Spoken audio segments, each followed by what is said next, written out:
Hello, welcome to part two of this presentation on moral injury in the aftermath of war and conflict. Again, my name is Stephanie Houle. I'm a clinical psychologist and researcher from Canada. So in this part of the presentation, we'll be talking about healing from moral injury. And again, I'm a clinical psychologist, and so a lot of the perspectives that I'm sharing are from the perspective of working with individuals in the context of psychological assessment and treatment or psychotherapy. So just to review the evidence, the principles of evidence-based practice, which are essentially how we know that we're doing good work in supporting people's psychological well-being as professionals. The American Psychological Association defines evidence-based practice as the integration of the best available research with clinical expertise in the context of patient characteristics, culture, and preferences. So just to keep in mind those three core elements of what evidence-based practice is as we move through this presentation, starting with the best available research. So, as I've mentioned in the previous part of this presentation, moral injury is a relatively new concept. And until recently, we didn't have good measures, self-report measures of measuring moral injury. And because it takes a long time to do research as well, and this construct is continuing to kind of gain traction, and we've at this point shown that it is relevant to clinical care, but the research is still in really its infancy. So at present, there are no clinical practice guidelines for how to manage moral injury. There's no systematic reviews, no clinical trials that have moral injury as a primary outcome. Although there are some other ways that we've come to learn about how treatments may influence and help with moral injury, and I'll talk about those a little bit later. And also advancements in the measurement of moral injury. To date, there have been one meta-analysis of 6 short-term randomized controlled trials that targeted moral injury symptoms. So those are some of the things that I explained in the previous part of this video. Things like shame, regret, diminished self-forgiveness, hostility, disrupted spiritual beliefs. And they found positive results with small to medium effect sizes. But in general, the evidence is quite limited. Still, moving to that kind of other piece of the pie of clinical expertise, I think there's still a lot that we can rely on in terms of knowing how we can position ourselves well to work with individuals that might be at risk of experiencing moral injury. So, for example, the stance that one can take as a therapist is one in which you can create kind of a safe space to talk about moral injury. So this can mean, for example, acknowledging the morally difficult nature and contextual factors or culture that go along with the experience of war and conflict to encourage conversation. So saying things like, war and conflict is a very morally difficult situation where our ideas of moral rules are often put into conflict. So kind of setting that up and acknowledging the morally difficult nature of the experience of the situations in which your patients might have been in can be helpful. Having patience and compassion is also really important. So for example, saying if you're willing to discuss, you can divulge as much or as little as you like. You can go at your own pace. And again, this acknowledges that some of the events that individuals may have experienced might be so shameful that the idea of sharing them with another person is extremely distressing in and of itself. Having as a therapist, being able to tolerate ambiguity and vulnerability from patients, being able to regulate our own emotions and our own perhaps ambiguity with, we're not quite sure where this person is going. We're not quite sure how they make sense of this. I'm not quite sure how to make sense of this. Tolerating that, and kind of being collaborative with patients in that can be very helpful. And just acknowledging that what you hear is usually what people can tolerate sharing. So using curiosity and confusion. I'm not quite sure what you mean by that. How did you experience that exactly? And trying to understand also maybe the moral rules that have been violated, that come from a person's history and experience. It's also important to acknowledge and be aware of the risk of pathologizing moral reactions and moral pain with our reactions, for example. So, again, just having an understanding, walking into working with veterans, or military members, that they may have experienced some of these events where they had to do something that is quite difficult, even for us as therapists, to tolerate hearing, and reacting with that with compassion. It can be really important. So, of course, having a stance of not judging people's own moral behaviors and moral actions,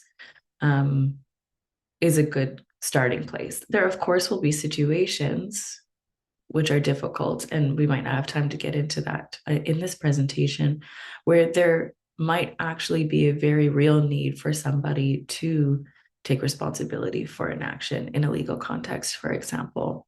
And we'll talk about a little bit of that in a moment. But knowing too that it takes time to build trust. Again, these experiences can come with a lot of shame, and having a good trusting relationship with the person that you're working with, is really important to be able to engage them in treatment. I think it's also important to note that, understanding the value of both the shared and uniqueness of experiences. So, for example, I recognize that it may be that clinicians working in this context may have had similar experiences, to people that they're sitting across from due to the nature of being involved in the war.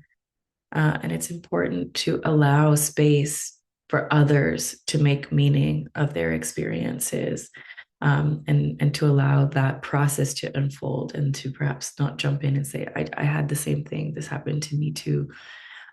Right away, it could be clinically beneficial for someone to understand that you have a similar experience. But again, having good clinical judgment of when that's in the benefit of the patient is really important, and always maybe defaulting towards allowing space for the patient to make meaning of their own experience. So again, ethics and confidentiality, depending, especially in Canada, this is the way that it is. I'm not quite sure about how it is in Ukraine, but in Canada, different professions have different obligations with regards to their duty to report certain things.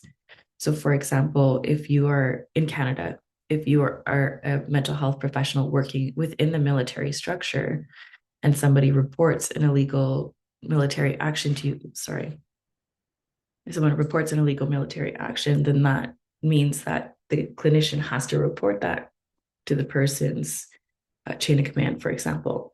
Once the person is discharged from the military and part of civilian healthcare in Canada, that no longer applies. We don't have the same duty to report legal violations.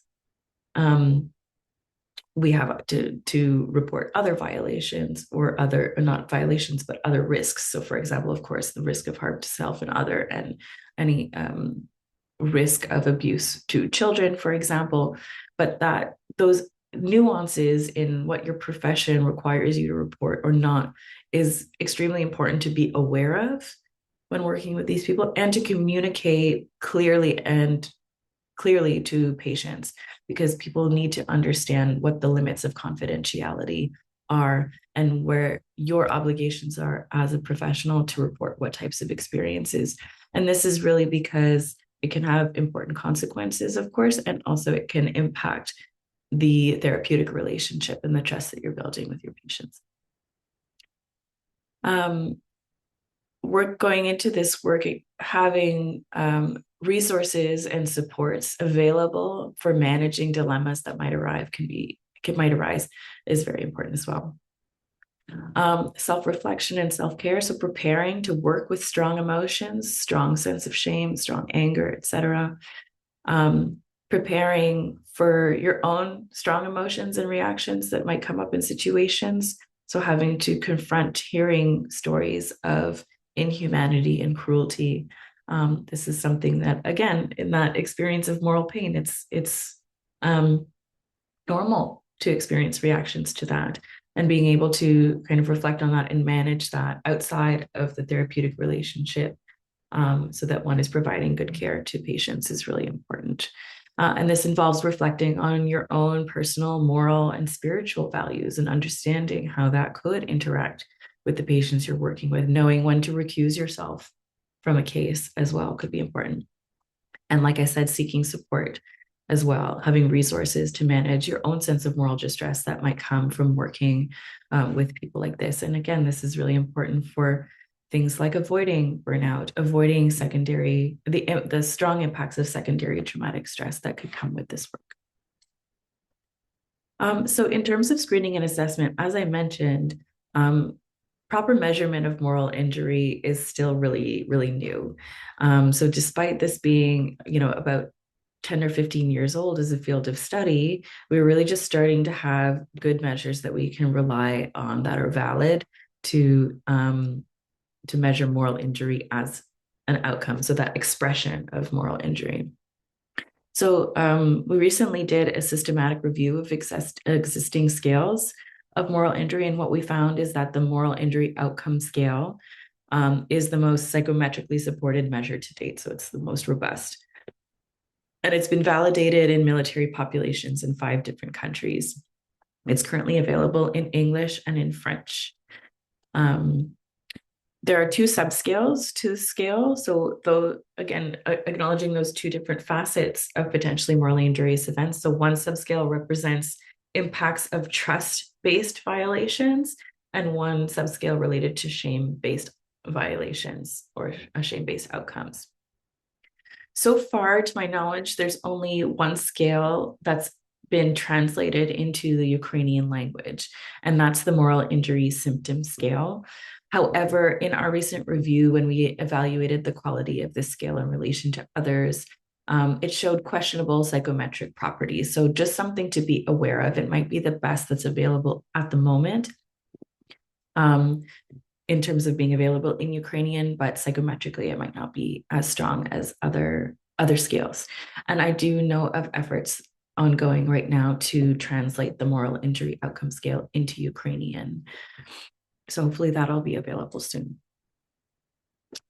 Other scales that might be helpful that have been identified in this review are the moral outcomes of relationship aggression scale, which is specifically for individuals who have perpetrated domestic violence and might be experiencing moral distress due to having enacted acts of domestic violence. This slide is just to show some examples of the types of questions of the moral injury outcome scale, and a few of those items have been translated into Ukrainian here.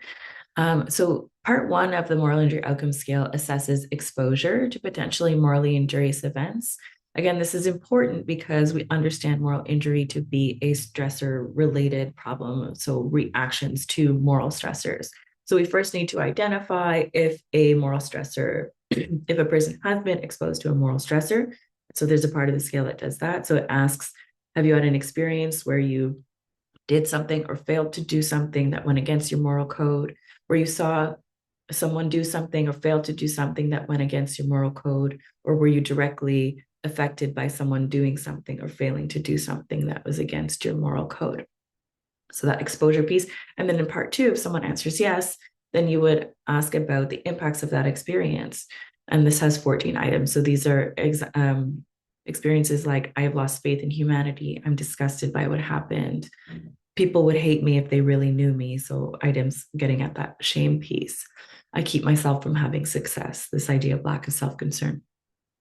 And then there are versions of this scale as well that include the brief inventory of psychosocial functioning, which is a separate validated measure of the impact of symptoms on an individual's life related to work functioning, social functioning, etc. In the context of conducting interviews, so if you're actually working with individuals in person or virtually, where you have access to kind of witness their behavior in person, then some things to look out for, or when they're describing their behavior, things to look out for could be isolation or withdrawal. Again, because moral injury tends to prompt experiences of shame. That might mean somebody kind of um, withdrawing from other people, other relationships. Lack of purposeful behavior or anger, aggression, hostility can also be kind of behavioral indicators that there might be something going on. Again, this isn't specific to moral injury, but in the context of if you think that moral injury might be a presenting issue to look out for.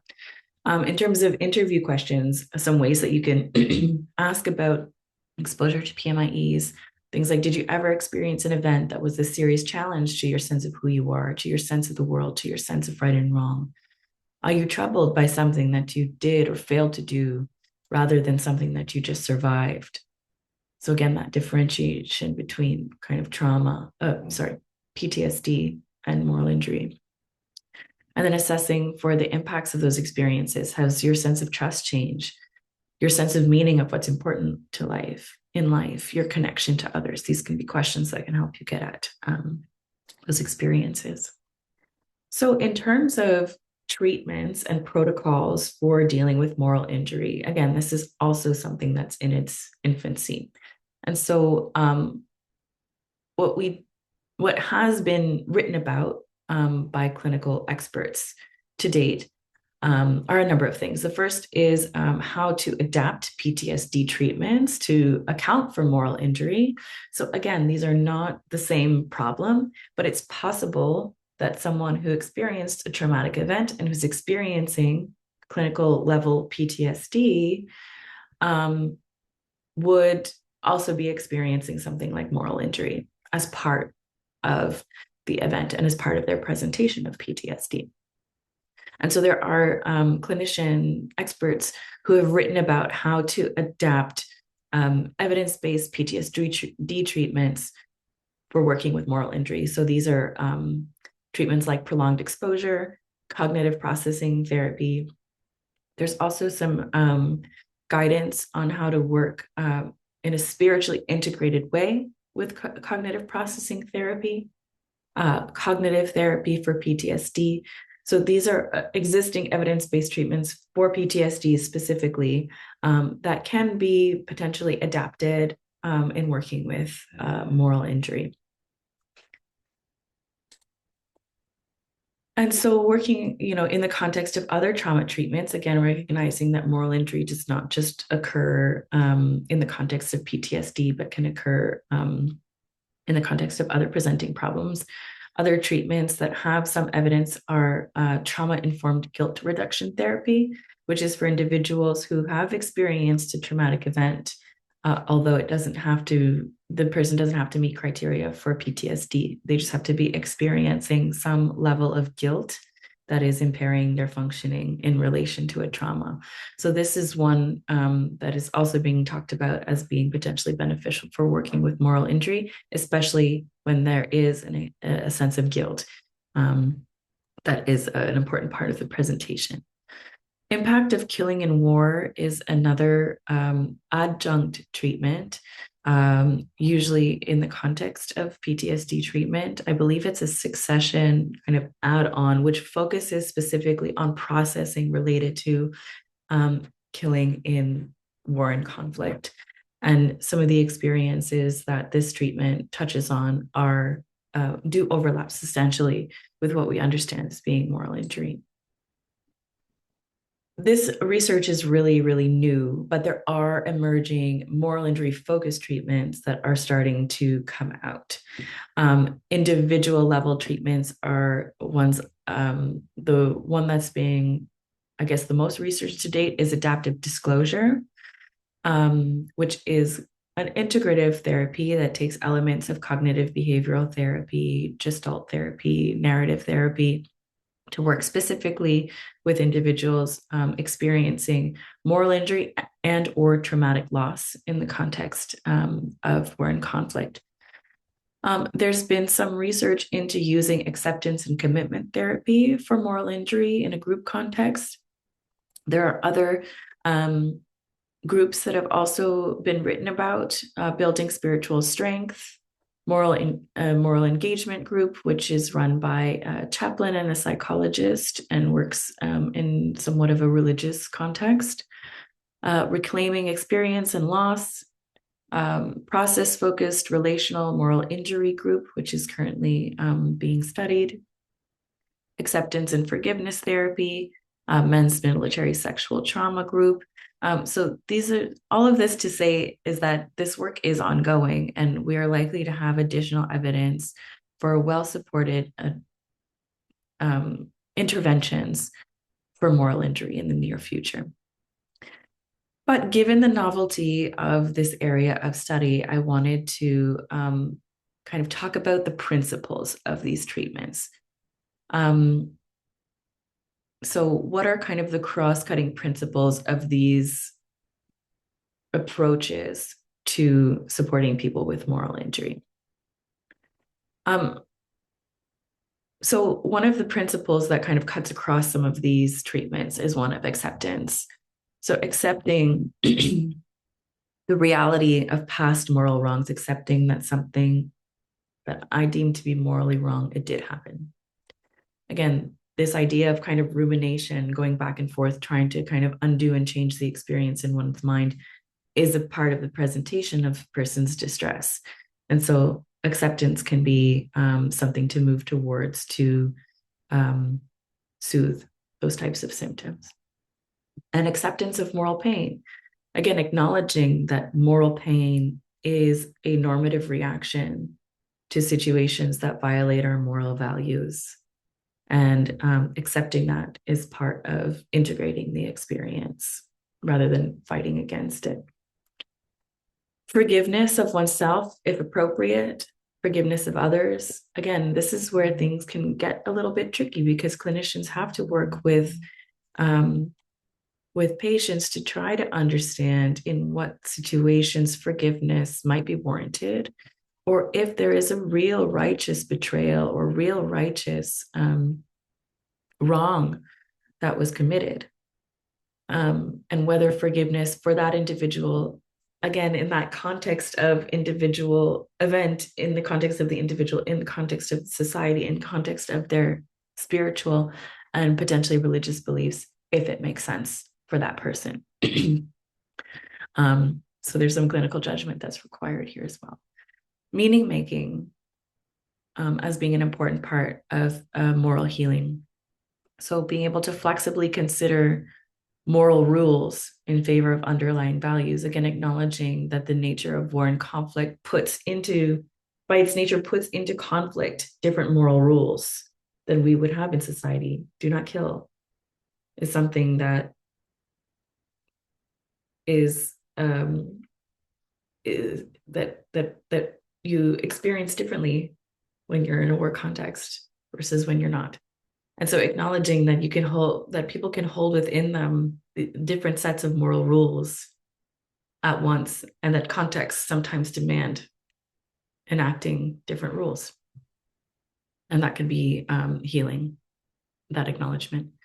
Behavioral activation. So understanding what one's core values are, especially the values that might have been violated during the moral transgression, and supporting a person towards actively living those values in the present moment. So you might have acted this way in the war, and your reaction to it means that this value is important to you. And how can we get you to express that value now in the future? Reconciling identities, actions, and values. So trying to support people in understanding, how does Baudin the soldier understand himself in relation to Baudin the father? What should be compartmentalized and what should be integrated? Again, understanding that war and conflict is a outside the norm scenario for most people, especially people trying to kind of integrate back into civilian life after these conflicts. And so to some degree, compartmentalization can be helpful in understanding that, you know, these actions that you took belong in that context. And now you're in this context. Okay. One thing that I do want to highlight here is that when we talk about moral injury, it's not necessarily that one's morals or that their sense of morality has been injured, but often violations of morality occur due to an intact moral conscience. And moral pain and moral injury can be understood as a sign of one's morals being present, intact, and thus a source of strength and healing. Additional principles to consider are self-compassion, encouraging self-compassion, encouraging awareness of a sense of self that is distinct from moral pain. And again, going back to the therapeutic or the social relationships, creating an atmosphere of acceptance, non-condemnation regarding people's reactions to their morally transgressive experiences, bringing language to traumatic memories, speaking out loud, the narrative of what happened and what it means, and interpersonal processing. So being together with patient as they're experiencing these emotions and encouraging togetherness with others. And recognizing that there are often limitations to this. It may be that longer treatments or longer interventions are necessary in this context. And again, that's because it takes time to build up a trusting therapeutic relationship in a lot of cases. Most importantly, I want to highlight that moral healing is not something that can be done alone. Educating families and peers and communities in the nature of moral pain and engaging them in the process of moral healing is really likely to help mitigate the impacts of moral injury. That sense of shared experience is powerful, because a lot of people who are experiencing moral injury, especially if they've done something against their moral beliefs, will feel very, very alone. And we know from how prevalent these experiences are that they're not alone. Research also demonstrates that effective leadership and support from organizations are really important factors in preventing moral injury. And so, again, educating leaders and organizations on this problem and how it might show up and how it can be mitigated are very important. So, acknowledging the context in which many of you may be working, there are, of course, some challenges. So training is one. I know that there aren't a lot of resources at the moment to kind of maybe provide effective training on how to work with this problem. Time, how to develop an effective therapeutic relationship to work with moral injury, skills for managing moral injury in the context of mental health. Research has shown that due to the intensely shameful nature of many potentially morally injurious events, it can take time, sustained trusting relationships for veterans to feel comfortable to even divulge their experiences in the first place. Although I'm not sure how this would translate to the Ukrainian context, given that there are more shared experiences between healthcare providers and veterans than there may be in the context in which I work in Canada. Support for supporters. Understanding that working with moral pain can be difficult, again, and especially so when that moral pain is shared by the supporter and maybe ever present. So space and supports are needed to promote self-reflection, self-care, and one's own moral healing so that we can share that with others. In terms of optimizing efforts, again, recognizing these contextual limitations, considering group therapy approaches to allow that space to have shared experiences and to process one's experiences in relationship to others can be not only efficient, but also very healing. Beginning psychological support during things like physical rehabilitation, setting the stage for one to be able to talk about not only physical injuries, but mental injuries as well, can remove some of the stigma related to this, again, especially if this is done in group settings. And where possible, having a continuity of providers, peers, and community leaders that can, where it's possible, so that trust can be built. Because again, that just takes time. And so while a sense of shared experience can be a source of moral pain, it can also be an important source of resilience. And resilience typically refers to the ability to come out from a terrible experience as unscathed. And research suggests that the development of appropriate coping strategies can lead to resilience in the face of potentially morally injurious experiences. And further, that organizations and leaders have an important role to play in promoting resilience in the face of this type of adversity. For example, by creating environments where it's safe and accepted to discuss moral pain. Moral growth goes one step further than this. And there's a robust literature on post-traumatic growth showing that engaging in existential questioning and meaning-making efforts, which are really core not only to the distress, but to the healing process of moral injury, this can support personal growth, deepen appreciation of relationships, increase a sense of purpose in life, and lead to positive social impacts.